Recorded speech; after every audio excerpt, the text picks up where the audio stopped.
Hi, this is OG Nerd, and we are live here with Alyssa.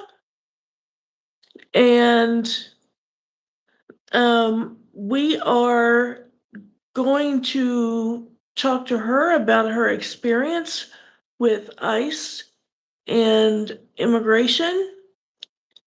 She has quite a story to tell, and we want to hear that story. I think it's an important story to hear. And I'm going to ask her a few questions and basically let her tell her story. Um, Alyssa, can you tell me a little bit about your husband? Of course. So my husband's name is Marcos Gaspar de Silva. Together, he came here in 2021 in Brazil, which is his origin country. He is a lawyer that was mitigating cases for farmers to keep their lands away from those that were in the criminal mindset. Uh, this put him at a risk, so he needed to come over to the US. And at this point in time, when he came over, he got a credible fear screening done that was found positive.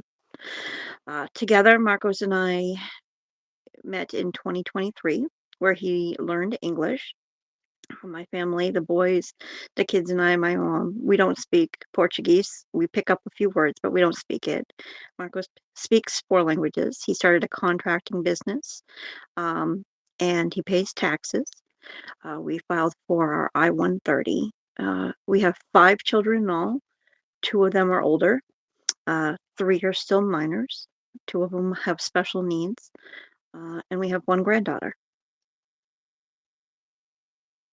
Um, so, can you tell me what happened when he was taken by ICE?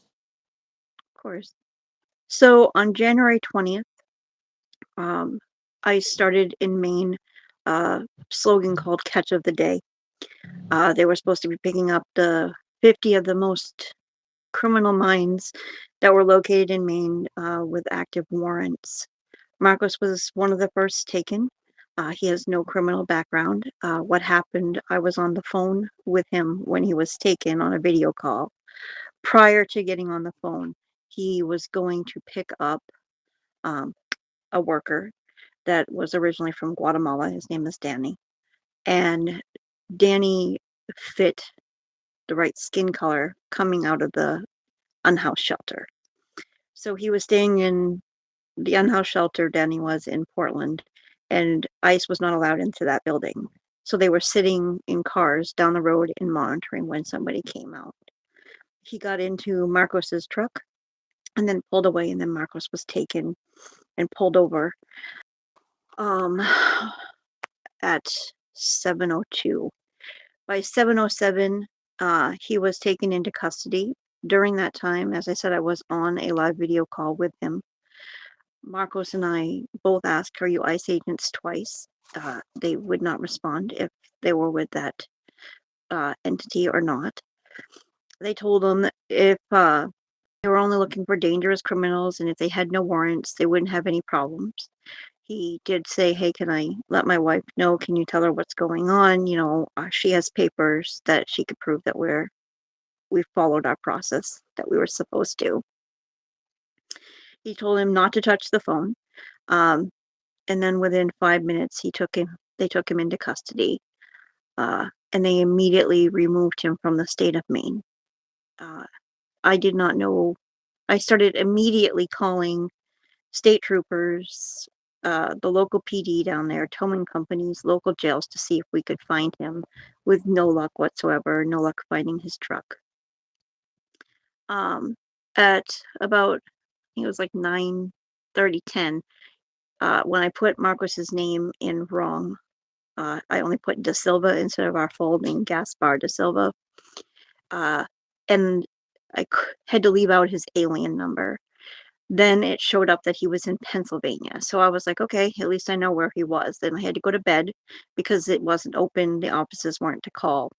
So I had to wait in the morning. When I called, they're like, no, he's not here. That individual used a different system and found out that he was in Plymouth, Mass, and that they just didn't have him in the system. Upon calling there, it was later in the day that I finally was able to talk to him. That was the day of my 50th birthday. Um, we put money on his account so he could call, and they gave him a piece of paper that said February 2nd would be his court date, and told him, you have time to find a lawyer in time to talk to them, and this will be when you'll be heard. We could never figure out what the documents of that number was. We couldn't pull it up until January 30th. What that document was is a method to make it so people wouldn't go and get lawyers. We did. He had a lawyer that I had got for him. Um, Later in that evening, he made a call through another inmate and used that wife to third party me in to tell me they had removed money from his accounts we couldn't call, and that they were going to be moving him at 5 a.m. the next morning. And he knew he was going to go to Louisiana, but he didn't know where. His lawyer put in a habeas order and a stay order, and it was put in at 1:50 a.m. It was signed in by the judge and put in for him. They told us, we called them that morning, and I called them at 7:30, and they're like, I got booking, and they said, uh, yep, he's here, not a problem. It's not time to talk to people until after 9. At 9:30, I called. This is a man who is a lawyer, so he's gonna wonder why he wasn't moved, and he'd be trying to call me. So at 9:30, I called again, and they said, uh, we probably haven't put his money back on his books yet. He's still here. Don't worry about it. Give us some time to do that. I really had that deep in my gut. I knew he wasn't there. His lawyer tried calling. They gave her a voice message box that was full. And then when she called again, they said, okay, not a problem. We'll set in for them to talk to him.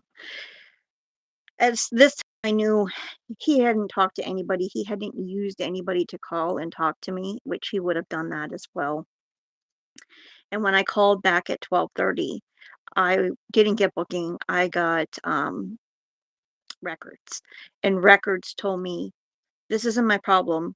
You're going to have to contact over to Burlington, Massachusetts ICE. At this time, I knew he had been transferred. I contacted his lawyer. And they're like, no, he couldn't have. And then she did. And she's like, yes, they've just confirmed that he isn't there. So all this time, they had given misinformation, and he had already been in flight. The ICE detainee locator came up that he was in Basel, Louisiana. It was finally in there underneath his number, his alien number. I had gotten another phone call through another inmate that, again, he was moved against that habeas order. So they would not put him into a system under a booking number or his alien number, so that he couldn't call and give the location, and I couldn't call him easily. Through another third party, through another detainee that was taken's wife, they third partied me in, and he told me, I'm in a place and it looks like your name, but it's got an X in it. So of course that started me looking around. It had already been almost, I think, 40 hours that I had heard from him. And I found out that he was in Alexandria, Louisiana. I did that by calling around, and they confirmed. His lawyer was told that he was switched over to Oakland, Louisiana, which I knew from speaking to him that he was not there. So they actually reported to his lawyer that he wasn't there. And then she's like, well, if he's not there, then there must be a delay. So Marcos was never put into the system so that we couldn't call him. His lawyer couldn't get a hold of him, and they kept him in a temporary place. They put him on GEO base in Louisiana, which is right on an airstrip. When he could give me a call, since he wasn't in the system, for a 3-minute call, I had to pay $53.24. During this time, he did let me know that his conditions there were really bad. There was 100 men on the airstrip in tents. They were not given any chance for showers. They did not have change of clothes. The food that they were had there was the consistency of dog food and was making many of them sick. They were Uh, not in they were in tents, did you say? yes, in a tent on the airstrip. Mhm, Not a building, just tents. in a tent. So they could still Mhm. hear and see the planes coming in and out and stuff. Um, for bathroom facilities, uh, they only had buckets to go into. Um, where they needed to have some drinking water, they brought those in buckets as well. Some of the men would use that to help try to wash up some with, so there was cross contamination. They were told at this point in time that if they wanted to be treated better and they wanted a better life, there was the plane right there. They could get on it and self deport and go back to their own country. My husband, there was no interpreters there. Luckily, Marco speaks 4 languages, though French is he stumbles through. Um, he does speak Portuguese, Spanish, and English very well. Uh, so they did tell him that if they weren't going to sign, that their next place would be worse, and they were probably looking at over 2 months or worth of horrible treatment. This was the day of the time period that we got that big storm that hit the East Coast. That came from that way. We got like 20 inches. So they had loaded them fully up in chains and put them on the runway on the plane to do another transfer, but they left them there in full chains because they weren't able, because of the weather, to fly out. Many of the people soiled themselves because they weren't given a chance. This was probably about a 4 to 5 hour just sitting on an airfield in a plane in full chains. I lost conversation with him for a while he was transferred over. He had no idea where he was going. We did get word from another person that could verify that Marcos was still with them, even though he was in a different room, and that he was in Florence, Arizona. Where he was in Florence, Arizona, again, was a temporary places. By the time I was able to get a phone call from Marcos, he would let me know that they had left him overnight in full chains. They had split them up within rooms, and there was 40 to 60 men to one room that normally would hold 6 to 8 people. They had removed the beds out of there, and just the toilet was in there. This place didn't have running water, so after 30 hours, he was given bread, some apple slices, and he was given a little juice box. That was his meal after 30 hours. Many of the people were elderly, or older. Some didn't get their medicines, diabetic, so they had fallen over and like hurt themselves. They didn't get medical care here. Again, they didn't even get showers. They had nothing like that. So when the detainees would say, "Hey, this person's hurt," and he's, well, the person that was hurt was taken out. And even though we have seen throughout this process other people, we have never seen those people that were taken out again. We haven't seen them at all. Um, so Marcos was left in that condition for a while. He still did not give access to his lawyer. They kept telling him about that court date of February 2nd. So we had hopes of hopefully being able to be heard and maybe get out and get bond.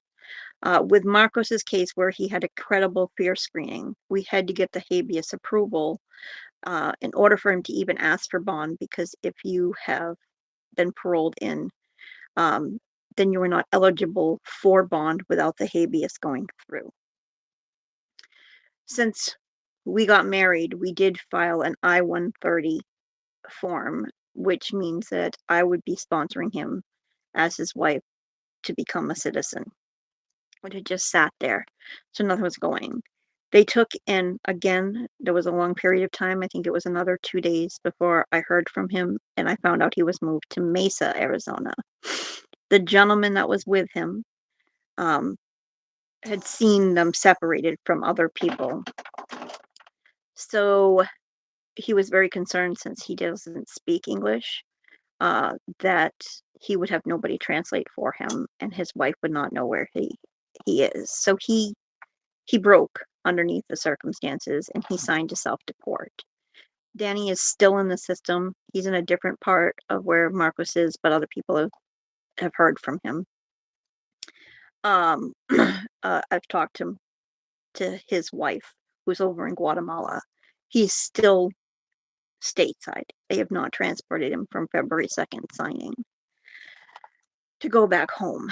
From what I'm understanding from his wife, they are telling him, you got to have other people sign up to go with you, and then we fill the plane up, and then we can take you there or to a country that's nearby. So, yeah. So on February 2nd, a couple things were supposed to happen. First off, that's when supposedly he was supposed to have that court date. We finally found out that numbers is what happens when Homeland Security or ICE, they have the power to schedule and to kind of like prompt the system to spit out numbers in a docket number for them to have a case to be shown in front of court. They never followed through and filed their own paperwork. They had no intention of putting him in front of a court. They just wanted to keep shuffling him around. Kind of playing a shell game with human life. So at this, right? well, yeah, it's a money pit that they're getting, but they're not feeding or giving them good care or anything like that. The toilets would overflow. They would have to sleep in the feces. There's still, as I said, he was not given a chance to have a change of clothes. No showers. He was sleeping on a cold cement floor. Over in Mesa, Arizona, there was about 100 guys to one room. So it was very difficult. There, they considered that they had running water in the faucet, even though it wasn't drinkable. So they wouldn't give them any water there. It was just down to either bread and an apple or bread and an orange. So on February 2nd, we found out, of course, that they didn't put their own paperwork in. So he didn't have a court case and they wouldn't be transferring him. The other thing that was supposed to happen on February 2nd is we got an answer from the courts on the habeas order. He had still not been able to talk to his lawyer at this point in time. So what happened then was they came back and opposed it, which is typical. It's their own government. They're going to oppose it, and then it gives us a chance to respond. We were able to put in a response or an appeal kind of type of thing, and that we had to have that answer in, and they'd see it on February 9th. Again, still never talking to his lawyer. He wasn't even informed he had a lawyer from them, even though we had people looking and we found out that they had record of his K-28. While he was in Arizona, they were still telling him, his lawyer, that he was in Oakland, Louisiana. And I'm like, nope, he knows where he is. He speaks English. He's well aware what's going on. So they took and they wiped him completely out of the system. Everything that had tracked him, even though he was put in there wrong, they put it in when I was putting it in and it came out search results 0. So since he's been, and the other thing is they have another program that immigration uses called the EOIR, which is Immigration's Court. He arrived in 2021 and that's when he got his credible fear. They never logged that into their system. Marcos still was showing up completely empty in there. He went dark for 3 days. I didn't have any proof of life. I had no idea how he was. They were moving him another place that was horrible and worse. So we kept making noise on this side, but I didn't hear from him. Finally, he showed up on February 5th, and they had moved him back to Florence, Arizona, and that is where he went into a permanent facility. He was finally able to get a shower, a change of clothes, and have a bed. And that is all he had been hoping for all this time, just to have that treatment. From the 23rd to February 5th, he was denied clothing, shower, or even a regular set of meals. He was denied a bed. So that gave us a little bit of breath that he was finally put into a system. They kept telling me a different account, so I couldn't put money into his system. Finally, after putting money into 3 different systems, he was able to get a call, and he was able to get commissary. Um, he was then moved again within his own system, within that same place in that same correctional facility. He was moved to another floor with only 40 people. That wasn't it. This is kind of an upgrade. That was good treatment for him. On February 9th, when we were able to put in our response, he was supposed to be able to talk to his lawyer on that day. They had 3 other calls with 3 other individuals, and when it came time for Marcos's turn, they said suddenly, "Sorry, our system went down. We had technical difficulties, and we're not able to do that." On February 9th, when we put in our thing, we were able to show all the miscommunication, the fact that he was denied his lawyer all this time, and the fact that they moved him and there was misinformation about where they had him and they didn't even know. So the courts didn't rule on the habeas. The habeas just is sitting there. They don't have a time frame of when they have to, and then they're probably not going to decide on the habeas. But what we did get out of it is the courts demanded that Homeland Security do an NTA, and he was to appear in court. That happened last Monday, that he was to be seen. During that time frame, the courts passed that the habeas order should be vacated, which meaning that people could just go ahead and get a bond hearing. Um, we kind of waited back to see what was going on, and we found out that the judges really weren't going through that. There was too much uncertainty, and they didn't want things to be revoked out after letting people free. So we knew that that wasn't an option. So we ended up asking for an extension, and we go tomorrow, uh, to hope that we get an expedition done on our I-130, um, which has just been sitting there. Um, and many people that 130. I'm sorry, what? What exactly is an I-130?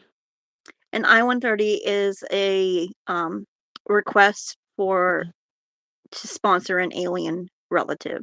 So it means that an American citizen can sponsor up to 3 other people, including children. So through me, he's my husband. I can sponsor him. It's about well, we had to do a consult on that, and then we had to pay for the fee, so it's about $1,000 to put that uh, in order to do that. Um, it just sat there. Many people with I-130s have gone quickly, and other people have waited over 15 years. 15 to 18 years later, they still haven't been approved.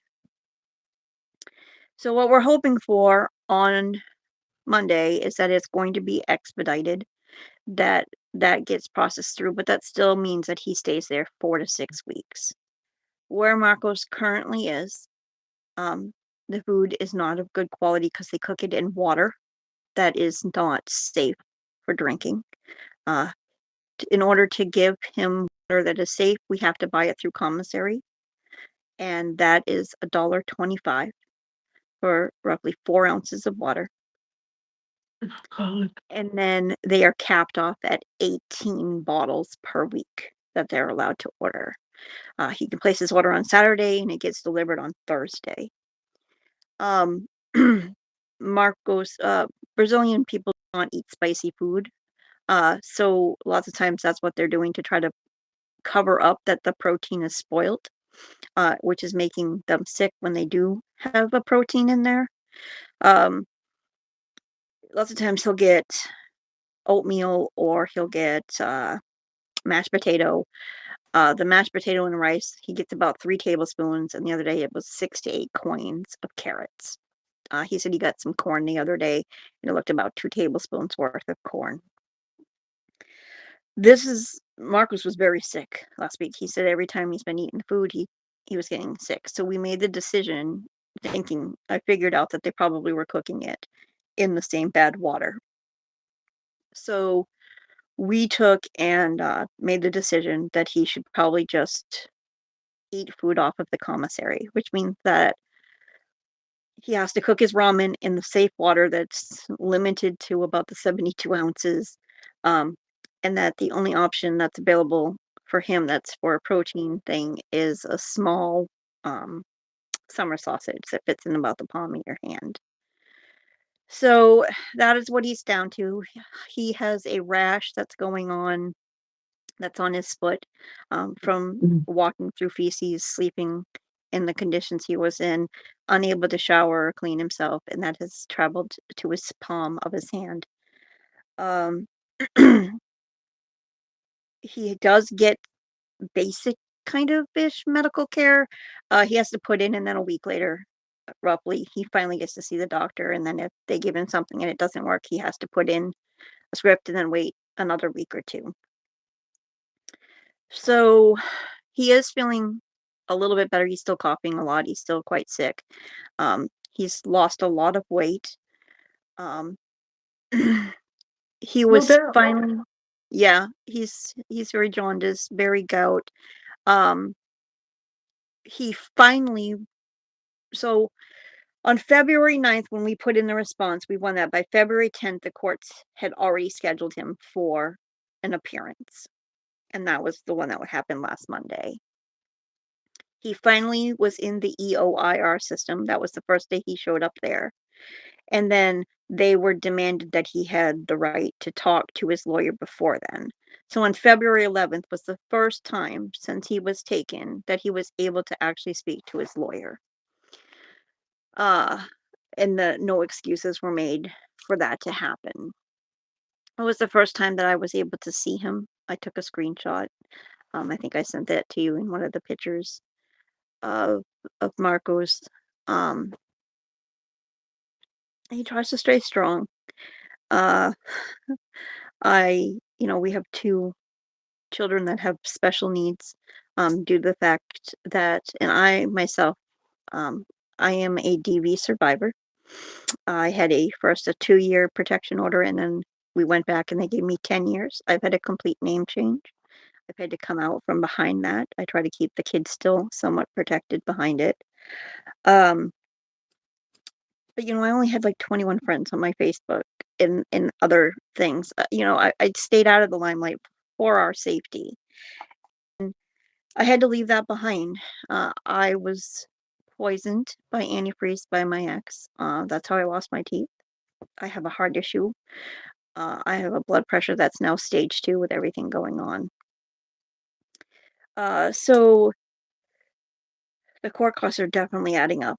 Habeas was 3,500. There's our daily life. I haven't been able to work. I've had to keep an eye on him, constantly gather things for court. Um, the the part that we're doing with the expedite, that's a $10,000 charge there. Each week we have to buy his water and his food just to keep him sustainable. There's nothing healthy about his diet. He maybe can pick up an apple that hasn't been contaminated or something like that out of the meal, but for the most part, at least he's making progress of feeling better now that we've eliminated him eating their food. That's where Marcos is. Mhm. So the court date that's coming up, what exactly is going to happen in that court date? What do you expect to happen? So I'm not sure if they'll allow me to view it. Some judges will allow me via Zoom. If I was in Arizona in person, I could go in, but I'm in Maine and I don't have the finances to do that, especially if I'm not bringing him home.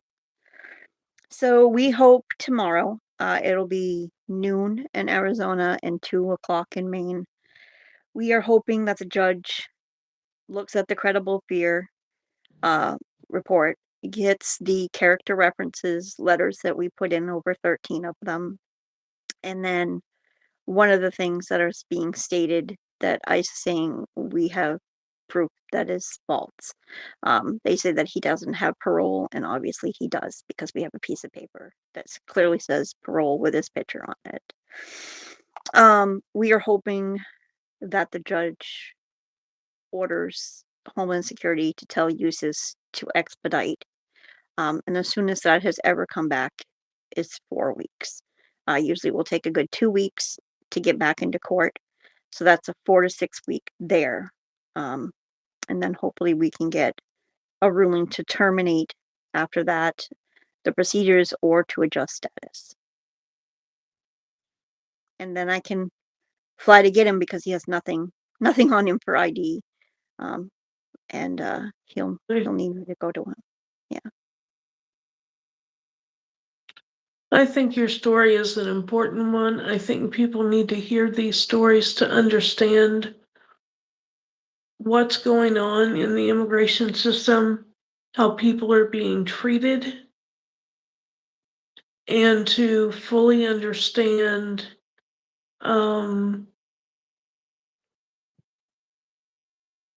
that we're treating people worse than we treat animals that we put in shelters. And that it makes me very sad to hear your story. And I appreciate all the kindness that people have given us. And one of the, the things, even Marcos, he's made sure that I've contacted the other people, and other wives that don't have the chance to put money on our accounts. But there were so many there that are lost and being treated badly, that are still being kept in the temporary shelters, that are not getting fed, that have no beds, that are being treated so inhumanely, that don't have a voice. So we all need to speak up, and we need to go and have them check out these facilities. The temporary ones, they're saying they don't have to go and do that stuff. They don't have the availability to have lawyers there. This is something that we need to be fighting for, because they are treating these people and they're calling them bodies. They're not treating them as people. They're calling them bodies. We need to fight against this, because there's so many people stuck in the darkness that don't have anybody to advocate them, and we are hurting. And I've had to come out and talk for Marcos, and I wear a shirt that says Marcos's voice on it, because I have to advocate for him. But there's so many that don't have a voice, and I implore people to speak up and be the voice, because we're louder together. I agree. We need to be advocates. We need to contact Congress, particularly the Democrats, and tell them to get out there and do this. Go visit those sites and see what's going on. There's We need to an get app more called Five judges. Call. We need to get more judges. We need to have people vetted, and we need to have these applications put through. There needs to not be gaps, because you can't go into a courthouse and be like, I demand to be heard today. So how are people, if they're not putting them in the system like Marcos, giving it to them in English and not in the language that they speak? How do they expect them to show up for a court hearing in a year or whenever it is if they don't have it in their own system? This is a flaw that we need to take and rebuild, and we have to reform it. Exactly. This is going to protect our borders still, and vet through the ones that do have criminal history, that are not safe. Once they hit there and there's warrants out, or they're in a docket that they have done a violent thing, this should be acted upon, and those people should be removed. But the people that are doing it and have a reason and want to be a good asset to America, we need to get through this and stop tying up our paperwork and not putting the effort into putting that process through. I completely agree. Is there anything else you'd like to add? I hope this story gets out and people share it. If people can help, there is links around. But if what you have is a voice, that matters a lot. It matters to that the voice has been stolen from them. You can be somebody's light, and in whatever way that you can, please do so. I'm not sure if you're going to add the links to here we do have a crowdfunding set up, because because we are hurting in that area. To But if to you me, can't, I'll add the links.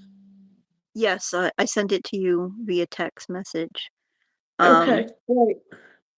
But if you're in Arizona, if you're in Louisiana, where we know if you're in Texas, um, the places that are, Minneapolis that are being taken, get on your Congress people, get on your government, start advocating, get a hold of your, you know, the companies that help with this, the lawyers with the civil rights, make them hear that we want more action.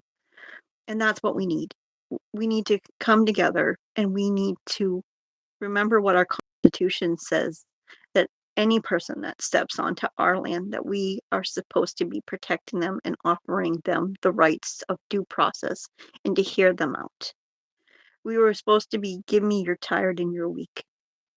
Uh, we're not supposed to be hurting those people, but we still have to No, protect ourselves. And you're that's why due exactly right. process is supposed to be there. These are human beings, and we need to remember our humanity.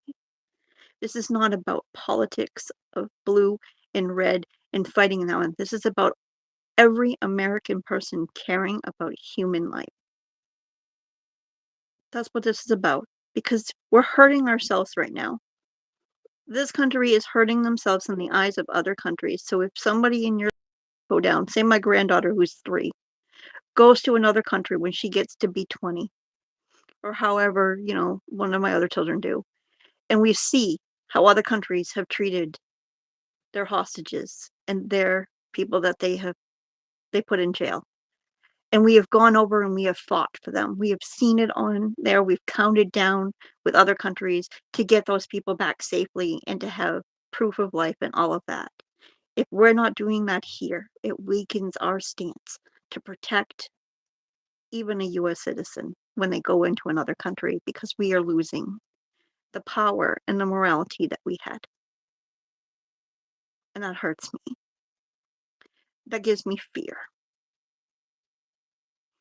Um, I think so it should give everybody fear. it is. This is not just a now effect. This is a domino effect that is going to happen, and we need to make sure people know that we care. That I love my country. I love my grandfather fought for this country. He went over and fought for other people's rights that we're denying here. I do not approve of the administration. I do not approve of the government and the tactics and the hurting of children. I do not approve of treating people like they are bodies. I do not approve of incinerators being brought in to cover up things. This is where I stand. So I will always love my country, and I want my country to be better and safer. So that's where we're at, and I'm hoping other people do too. And that's what Marcos feels. And I can tell you that he feels like he wants to protect here, because during his court proceedings last week, an individual brought a weapon and smuggled it in. And we discussed it. And we both agreed that that person should be immediately deported back. If you have ill intent and you are violent and you want to cause harm, then we don't want you here hurting people. This is why he came here, is to be safe, to do better, and to have his daughter raised in a better environment that wasn't going to be harmful to her. And I'd like people to think that this is a man who protected people from a criminal element, from a corrupt system. And during that time, his child was taken from him out of Brazil and brought over to America, and she became ill. And he got a phone call while his life was at risk that she was in a hospital and could possibly be tubed. And this made him come here. And he wanted to pay into it. He paid taxes when he could get nothing. He could not get his own insurance. He worked from 6 a.m. to 9 p.m., holidays, and 7 days a week, which is why when we had fights, that's what we fought about, because I wanted him home. Stuff, and he's like, no, I have to work. I made it here and I have to work. This is a good man. He's not the only good man. We've seen it through out there. How many have been returned? I don't want to see life lost on either side. I'm about humanity, and nobody's going to steal the fact that I have a heart through everything that I've gone through and survived. This administration is not going to steal who I am. I'm not going to turn evil like the rest of them. I won't. I agree. I understand exactly where you're coming from. Thank you. Alyssa, thank you for telling us your story. Um, I'm going to have it translated into Spanish. Okay. Mimi's going to do that. It's going to be on her platform. Okay. And so it reaches more people and reaches in communities where I think it needs to reach. Definitely. So They need to know. They need to know that when they're taken and they're given that piece of paper, that they still need to get a lawyer. Even if those steps are ignored, they need it on record. And please, I have taken screenshots. I have made over 300 calls and I have saved every piece of information I have. Tell them if the worst happens to save everything, document everything. Because proof okay. is going to be what we need. And to stay strong. Do not sign. This is not it. Do not self-deport. That is not going to happen. Go and fight for your due process. If you're fearful, let them know that you have a fear of your country. You need to make sure that it's said whenever you can. Fight for your due process. And I hope no more are taken. But I'm sure that that is not the path. And I pray for those families and send good thoughts out. And know that many of us love and care and want better. Thank you. Thank you. You have a wonderful evening. You too. I have no idea how to get off of this platform. So if you can I throw got me it. out. Much love. Thank you.